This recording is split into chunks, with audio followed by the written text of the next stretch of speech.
Hey folks, it's the channel's 2-year anniversary, so I thought I'd give a little update. I'm going to say up front that things are going to have to slow down a little bit for a couple of reasons. For starters, I'm running one Edge of the Empire game and playing in another, and it's starting to eat up a chunk of my time.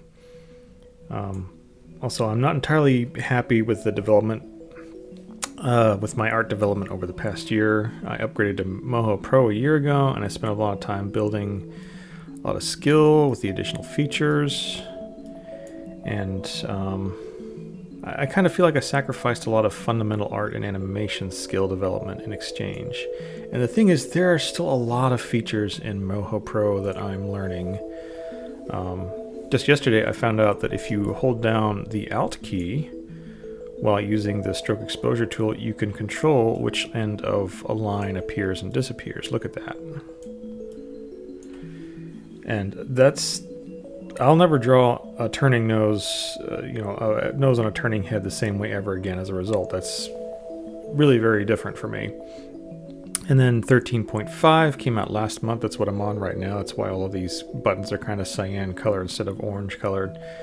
And that has a whole bunch of new tools like Vitruvian bones that I need to work with. And on top of that, I'm trying to build a bit of skill in Clip Studio Paint and Blender 2.9, maybe making some nicer backgrounds or some nicer objects.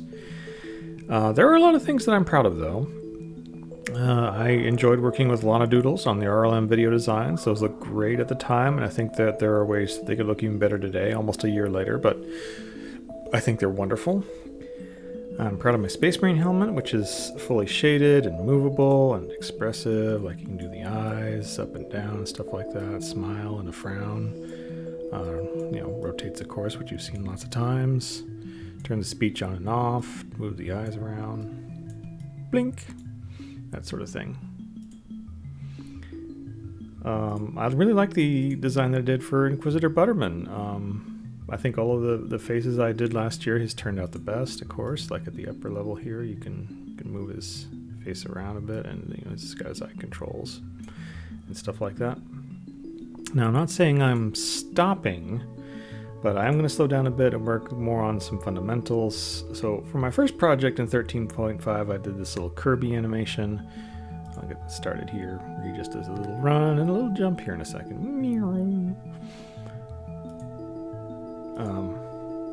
So when you think about it, though, Kirby is really the perfect design for exploring fundamentals. He's got a basic round body, a pair of flippers for hands, no real legs to speak of, just a pair of feet, eyes, and a mouth. And I'm trying to use this style of linked bones for the pupils and the head movement, so a little different. You can also squash and stretch a bit, do little body turns. That's what he can do, though. Well, that's all I have for this video. Thanks for watching, and there's more on the way, I promise.